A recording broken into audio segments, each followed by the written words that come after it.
محققین، خصوصاً خادم خاص حضور خواجہ کل خواجگان خواجہ معین الدین حسن چشتی ثم اجمیری حضرت حاجی سید عزیز احمد چشتی صاحب قبلہ،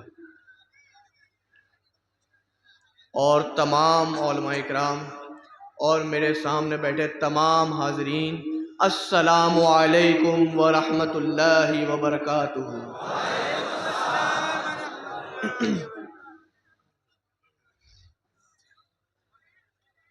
الحمد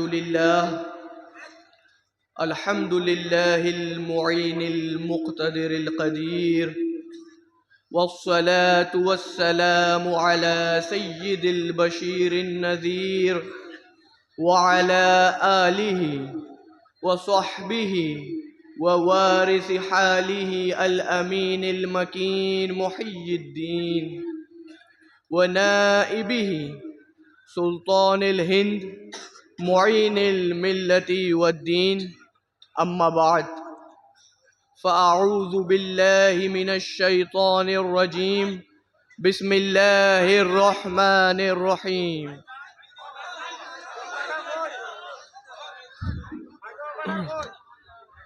من یطع اللہ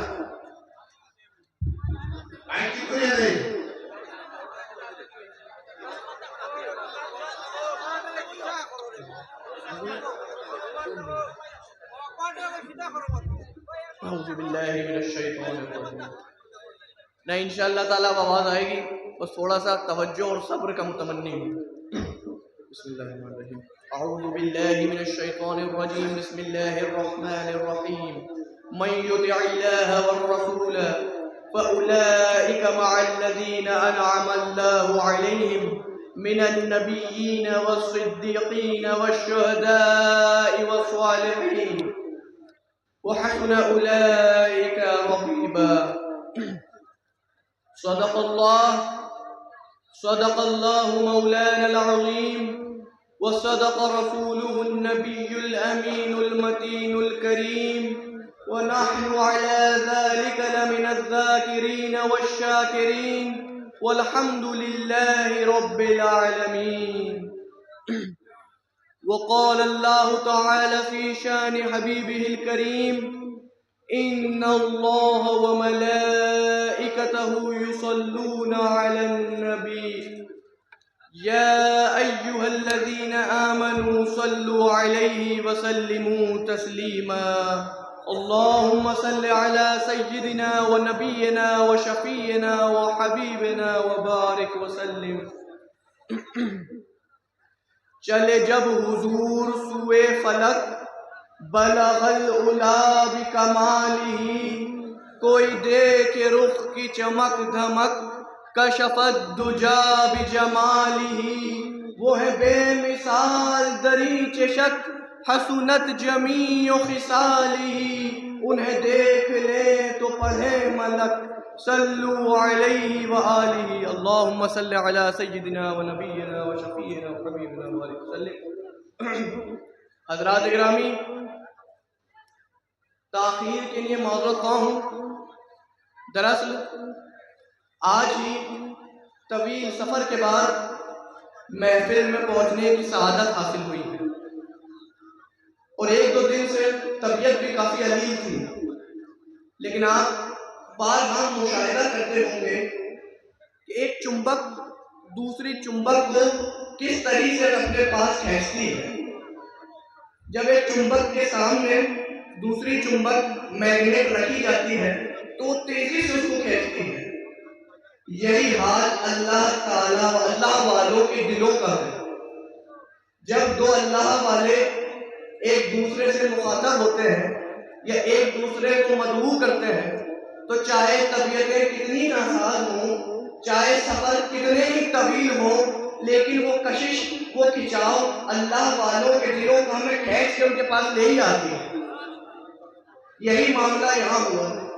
جب دعوت نامہ مجھ تک پہنچا تو اللہ نے ہمارے دلوں کو ایک دوسرے کے لیے کھول دیا، اور آپ لوگوں کی محبت مجھے کھینچ کے یہاں پر لے آئی۔ ایک بار درود شریف پڑھیے، اللہم صلی علی سیدنا و نبینا و شفیعنا و حبیبنا و بارک وسلم۔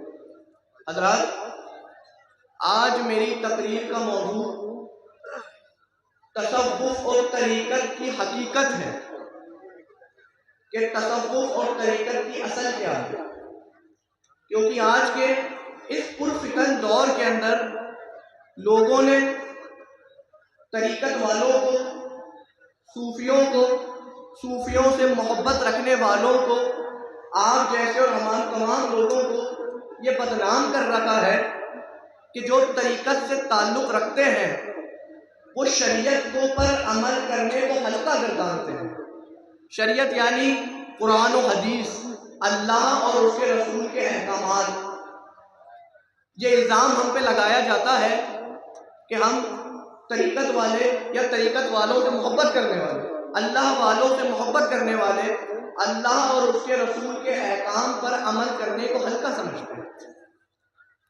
اور دوسرا اعتراض یہ کیا جاتا ہے کہ اللہ والے، طریقت والے، صوفیوں سے محبت رکھنے والے صوفیہ ترک دنیا کی تعلیم دیتے ہیں، یعنی کہ دنیا داری کو چھوڑو اور گوشہ نشینی اختیار کرو۔ دراصل مسئلہ یہ ہے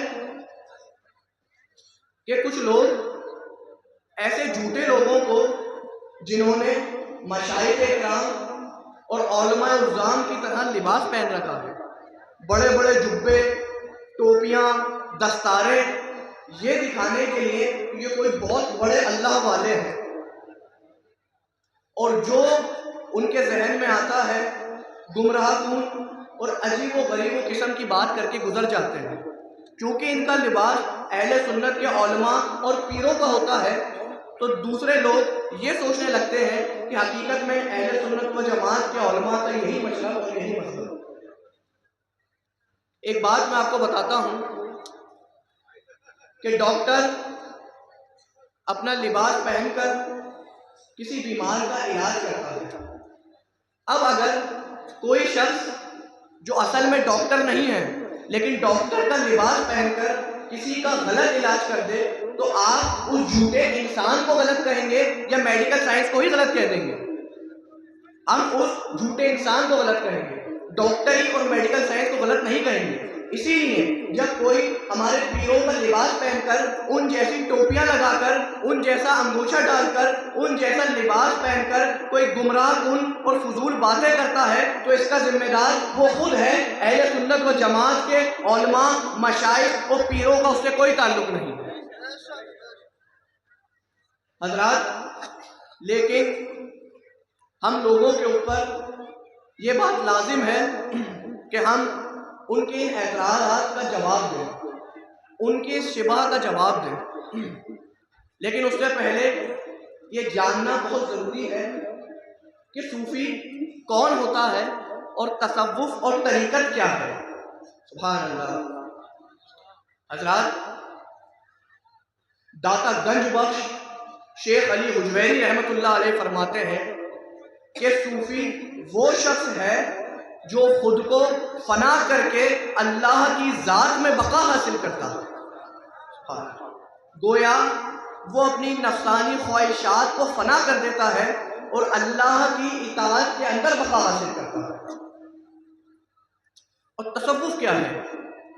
علماء دین فرماتے ہیں کہ تصوف اس اشتیاق اور جذبے کا نام ہے جو لوگوں کے دلوں سے ابھرتا ہے، اور ایک صوفی کے اوپر اللہ کی محبت اس طریقے سے بھر دیتا ہے کہ وہ اللہ کی محبت صوفی کے دل، جگر، ذہن اور پوری زندگی کو اس طریقے سے گھیر لیتی ہے کہ اس کے دل میں سوائے اللہ کی محبت کے کچھ باقی ہی نہیں رہتا۔ وہ گفتگو کرتا ہے تو اللہ کی یاد کرتا ہے، تو اللہ کو ذکر کرتا ہے، تو اللہ کا نام لیتا ہے، تو اللہ کا، یہاں تک کہ صبح کی شفق میں، شام کی ٹھنڈک میں، رات کی راحت میں اور سورج کی روشنی میں، چاند کی چاندنی میں، تاروں کی چمک میں، قوس و قزح کی رنگینیوں میں، پتوں کی سرسراہٹ میں اور سمندر کے ٹھہراؤ میں، لہروں کے تلاطم میں وہ جہاں دیکھتا ہے اسے صرف اللہ ہی نظر آتا ہے۔ اللہ تعالیٰ قرآن مجید میں ارشاد فرماتا ہے وَلِلَّهِ مَشْرِقُ وَالْمَغْرِبُ، مشرق اور مغرب اللہ ہی کے لیے ہیں۔ فَأَيْنَمَا تُوَلُّوا فَثَمَّ وَجْهُ اللَّهِ، تم جہاں رخ کرو گے وہاں اللہ کو پاؤ گے۔ سمایا ہے تو جب سے نظروں میں میری، جدھر دیکھتا ہوں ادھر تو ہی تو ہے، جدھر دیکھتا ہوں ادھر تو ہی تو ہے۔ سبحان اللہ۔ اللہم صلی علی سیدنا و نبینا و شفیعنا و حبیبنا محمد۔ حضرات گرامی، اب یہ اعتراض کے اوپر ہم آتے ہیں کہ طریقت والے شریعت یعنی اللہ کے احکام کو ہلکا سمجھتے ہیں۔ اب ہمیں اگر طریقت کے بارے میں کوئی سوال پوچھنا ہے تو ہم طریقت کے ماہرین اور اولیاء اللہ سے پوچھیں گے۔ کل مقام رجال، کل مکان رجال، ہر مکان کا کوئی نہ کوئی ماہر ہوتا ہے۔ جیسے میڈیکل کا ماہر ڈاکٹر ہے، قانون کا ماہر وکیل ہے، گاڑی کا ماہر انجینئر ہے، گھروں کا ماہر آرکیٹیکچر ہے، کھیتوں کا ماہر کسان ہے۔ اسی طرح طریقت کے ماہر ہمارے پیران عظام اور مشائخ کرام ہیں۔ حضرات، جب ہم یہی سوال لے کر سید الطائفہ حضرت جنید بغدادی رحمۃ اللہ تعالیٰ علیہ کی طرف متوجہ ہوتے ہیں اور ان کے حالات اور ملفوظات کا مطالعہ کرتے ہیں تو ہمیں اس کے اندر یہ الفاظ اور یہ بات نظر آتی ہے کہ جو شخص شریعت کو چھوڑ کر طریقت پہ عمل کرتا ہے صرف لوگوں کو بہکاتا ہے اور گناہ گار ہے۔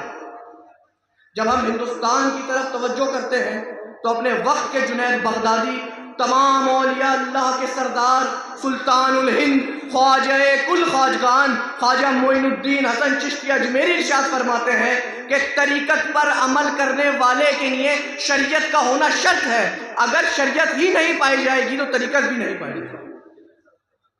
حضرات، اگر اس دور کے اندر ہم صحیح پیر اور صحیح اہل سنت و جماعت کے مشائخ کا جاننا چاہتے ہیں کہ اصل کون ہے تو اس کی صرف ایک تمیز ہے، وہ یہ ہے کہ ظاہری طور پر وہ شریعت کا پابند ہے۔ اور آپ لوگوں کے لیے آسان کر دیتا ہوں کہ حلال اور حرام میں تمیز کرنا جانتا ہو، اس کا ظاہری حرام چیزوں سے دور ہو اور حلال اور شرعی لباس کے اندر ملبوس ہو۔ حضرات گرامی، یہی تعلیم تمام صوفیہ اکرام کی ہے، یہی تعلیم خواجہ کل خواجگان خواجہ معین الدین حسن چشتی کی ہے، یہی تعلیم قطب الاقطاب خواجہ قطب الدین بختیار کاکی کی ہے، یہی تعلیم خواجہ فرید الدین گنج شکر کی ہے، یہی تعلیم سلطان المشائخ محبوب الہی نظام الدین اولیاء کی ہے، یہی تعلیم نصیر الدین چراغ دہلوی کی ہے، یہی تعلیم صابر پاک کلیری کی ہے، یہی تعلیم مجدد الفسانی امام ربانی رحمۃ اللہ علیہ تعالیٰ علیہ کی ہے، اور یہی تعلیم تمام سلسلوں کی ہے، یہی تعلیم چشتیہ سلسلے کی ہے، یہی تعلیم نقشبندیہ سلسلے کی ہے، یہی تعلیم قادریہ سلسلے کی ہے، یہی تعلیم سہروردیہ سلسلے کی ہے۔ حضرات گرامی، صوفیہ اکرام کی تعلیم میں ایک عنصر ہمیشہ سب سے خاص ہوتا ہے۔ وہ عنصر کیا ہے؟ وہ عنصر نبی کریم صلی اللہ تعالیٰ علیہ وسلم کی محبت ہے۔ صوفیوں کا کام ہی یہی ہے کہ عوام کے دلوں کے اندر رسول اللہ صلی اللہ تعالیٰ علیہ وسلم کی محبتوں کو بھر دیں۔ ہم ایک نظر حدیث کے اوپر ڈالتے ہیں۔ تفسیر بغوی میں ہے کہ ایک ادنا صحابہ ثوبان جن کا نام تھا، حضرت ثوبان نبی کریم صلی اللہ علیہ وسلم کی بارگاہ میں آتے ہیں، منہ لٹکا ہوا، جسم نڈھال، لیکن نظر نبوت پہچان لیتی ہے اور پوچھتے ہیں نبی کریم صلی اللہ علیہ وسلم کہ ثوبان کیا معاملہ ہے، تمہارا چہرہ کیوں مرجھایا ہوا ہے؟ تو حضرت ثوبان ارشاد فرماتے ہیں کہ حضور، میں جب آپ کو دیکھتا ہوں تو میں سکون اور دلی اطمینان حاصل کرتا ہوں، لیکن جب آپ میری نظروں سے دور ہوتے ہیں تو میرا دل واپس سے چاہتا ہے کہ میں آپ کا دیدار کروں۔ جب میں گھر چلا جاتا ہوں تو پھر اشتیاق اٹھتا ہے، آپ کی بارگاہ میں آتا ہوں، آپ کو دیکھتا ہوں تو پھر دل کو سکون ملتا ہے، لیکن میں اس فکر میں ہوں، اس لیے غم زدہ ہوں یہ سوچ رہا ہوں کہ قیامت کے دن آپ تو نبیوں کے رسولوں کے جھنڈ میں ہوں گے، ان کے ساتھ ہوں گے، اور یہ فقیر، یہ غلام، یہ ثوبان کہاں ہوگا؟ ایسا نہ ہو کہ آپ تو انبیاؤں کے جھرمٹ میں ہوں گے اور یہ ثوبان کبھی آپ کو دیکھ ہی نہ پائے، تو میں رہوں گا کیسے؟ دیکھیے حضرت ثوبان ایک غریب صحابی، ان کی محبت کا نبی کریم صلی اللہ علیہ وسلم سے عالم کہ جب قیامت کے دن سب جنت میں چلے جائیں گے تو آپ تو نبی ہیں، آپ کا ساتھ تو عیسیٰ روح اللہ کے ساتھ ہوگا، موسیٰ کلیم اللہ کے ساتھ ہوگا، آدم ابو البشر کے ساتھ ہوگا، نوح علیہ السلام کے ساتھ ہوگا، شعیب علیہ السلام کے ساتھ ہوگا، داؤد علیہ السلام کے ساتھ ہوگا، سلیمان علیہ السلام کے ساتھ ہوگا، لیکن یہ غریب صحابی، یہ انصاری صحابی، ان کا کہاں نام آئے گا؟ یہ کیا کہیں گے؟ حضرات، نبی کریم صلی اللہ علیہ وسلم خاموش ہوتے ہیں، لیکن اللہ کو اپنے اس کمزور اور غریب صحابی کی یہ فریاد، یہ محبت اس قدر پسند آتی ہے کہ جبریل علیہ السلام قرآن کی آیت لے کے نازل ہوتے ہیں، مَن یُطِعِ اللَّهَ وَالرَّسُولَ فَأُولَئِکَ مَعَ الَّذِینَ أَنْعَمَ اللَّهُ عَلَیہم، کہ وہ لوگ جو اللہ اور رسول کی اطاعت کرتے ہیں اور ان لوگوں کی اطاعت کرتے ہیں جن پر اللہ نے انعام کیا ہے، من النبیین والصدیقین والشہداء